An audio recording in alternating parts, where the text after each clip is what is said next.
você pergunta para Deus qual é a vontade dele para a sua vida, que tipo de resposta espera receber? Essa é uma pergunta importante porque ela ajuda a identificar quais são as nossas expectativas em relação à vontade de Deus e à maneira que ele se expressa. E a gente precisa entender como Deus se expressa, o que ele costuma expressar, porque nem sempre a nossa suposição em relação a isso está correta, está alinhada com o jeito de Deus. E esse alinhamento da nossa expectativa com a realidade passa por 3 ajustes. Primeiro ajuste, a vontade de Deus está mais ligada à experiência do que à teoria. Quando eu ainda namorava minha esposa, um dia eu resolvi fazer uma cesta de chocolate para ela. Então eu peguei uma cesta que tinha na minha casa, peguei verniz, plástico para fazer um embrulho, mas ao invés de pesquisar como fazer uma cesta, eu achei que os meus conhecimentos já seriam suficientes. Então eu peguei o verniz, passei na cesta, coloquei o bombom dentro, peguei o embrulho, mas esqueci que o verniz precisa secar. Então o resultado foi que o bombom ficou com gosto, com cheiro de verniz, foi uma péssima surpresa. Nem sempre as coisas são tão simples quanto parecem. Jesus chamou os discípulos para andar com ele, para observar o que ele fazia, até que em certo ponto Jesus mandou que eles fossem e aplicassem esse conhecimento. E os evangelhos mostram 2 resultados diferentes. Numa situação, eles voltaram felizes, contando que a experiência foi positiva, que conseguiram aplicar o que aprenderam. Mas em outra situação, eles voltaram frustrados porque não conseguiram expulsar demônios.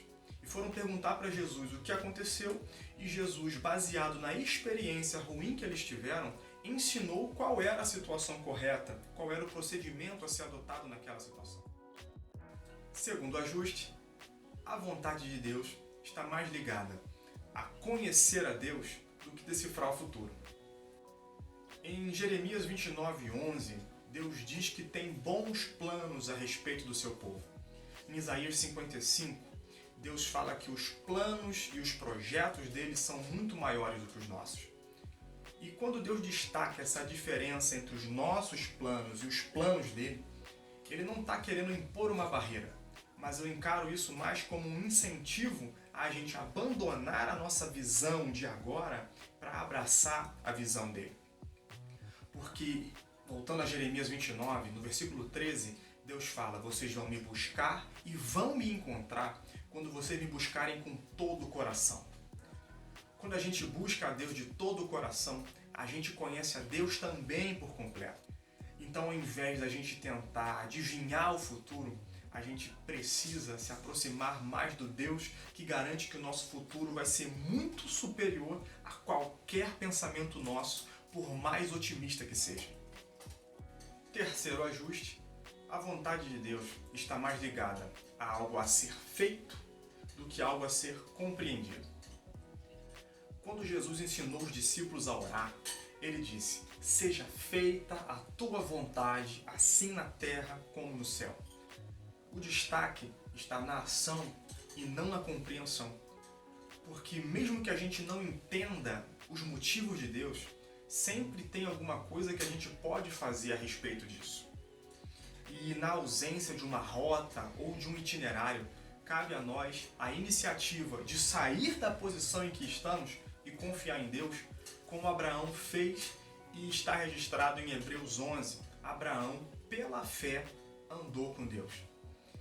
Essa caminhada de fé rumo ao desconhecido para nós, mas conhecido, bem elaborado por Deus, é o que vai garantir que a gente vai viver o extraordinário. Jesus não seguia um padrão. Jesus seguia a orientação do Espírito Santo. E o Espírito Santo também quer falar com a gente. Só que ele não fala nos nossos ouvidos, ele fala no nosso espírito. E para compreender o que ele fala, o nosso espírito precisa estar treinado a reconhecer a voz dele.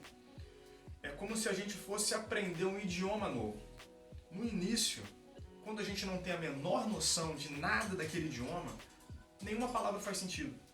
Mas a partir do momento em que a gente começa a estudar quais são as palavras, como elas são formadas, como são as frases, aos poucos a gente começa a pegar uma coisinha aqui, uma coisinha ali, até que com a prática a gente começa a entender cada vez melhor. Essa disposição de corresponder com a voz do Espírito Santo, mesmo que a gente não entenda todo o processo, é o que vai permitir que a gente comece a viver o sobrenatural. Ele quer falar com você. Você está disposto a ouvir? Compartilhe essa mensagem com alguém. Se inscreva aqui no canal para mais vídeos como esse e que Deus te abençoe.